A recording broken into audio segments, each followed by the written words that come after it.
Before beginning a drawing, I take time setting up a still life that I'm pleased with.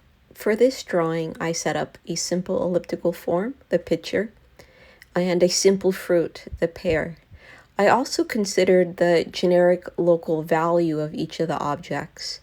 I want to make sure I include something light or white, something quite dark, and something mid-tone. So the picture and the backdrop are white or something very light, and the pear and the red tabletop could be mid-tone values, and the black cloth could be my dark. Now, there's lots of different ways of thinking about values when composing, but that is a recipe, an easy recipe for success. To be sure you include something light, something mid-tone, and something dark. Please notice that when I set up my still life, I also have a direct light source aimed at my objects. This is critical. Very, very important to have a direct light source on your objects.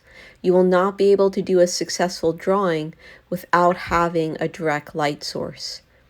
You should take time to set up your light source as well. Notice how in my setup, a portion of each of the objects is in light and a portion is in shadow. So each object has a light mass and a shadow mass shape. This will help you render three-dimensional forms in your drawings.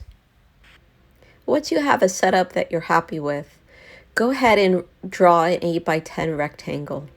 We want to tape off the border. What you see me do is approximate the amount of tape that I will need for that particular edge. And then I carefully line it up with the line. And this is important. You want to, of course, be accurate, but you want to also smooth from the center out. This prevents any bubbling that may happen. After you have your border taped off, go ahead and begin your gesture drawing. Use a 2B graphite pencil and then measure.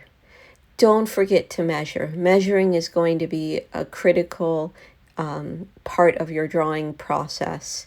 So you see in this example, you can identify that I've placed a line of symmetry, I've traveled my ellipses. I am not worried about creating beautiful clean lines, though it's clear to me where form ends and where form begins. The generic shape of the curve is something that I've tried to work out in my line drawing. Once my line drawing has been completed, I also draw on the shadow shapes. I recommend that you draw on your shadow shapes as beginners with a 2B graphite pencil.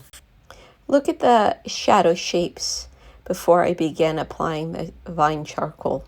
So only after my shadow shapes have been drawn in, I go in with my vine charcoal and start to mass in the shadow shapes.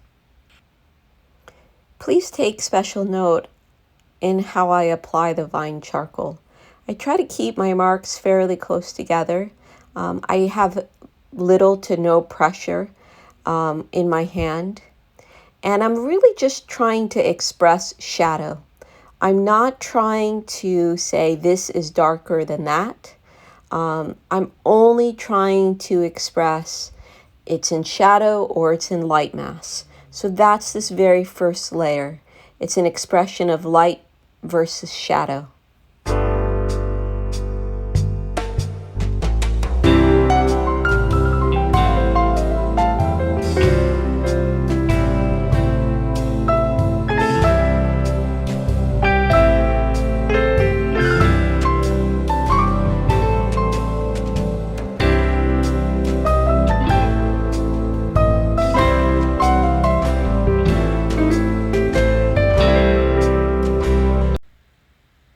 I take the time to blend. Notice that in general, I blend in the opposite direction of the strokes. I may put a second layer of vine charcoal down on regions that are truly black or super dark. You see me doing that there. It just speeds along the time. Next, I ask myself where my darkest dark and lightest light is. I begin to build the region that is my darkest dark, the shadow that falls on the black cloth. And I don't rush it. I put several layers down of charcoal, and then I blend, several layers down of charcoal, and then I blend. So I'm building up to a beautiful dark.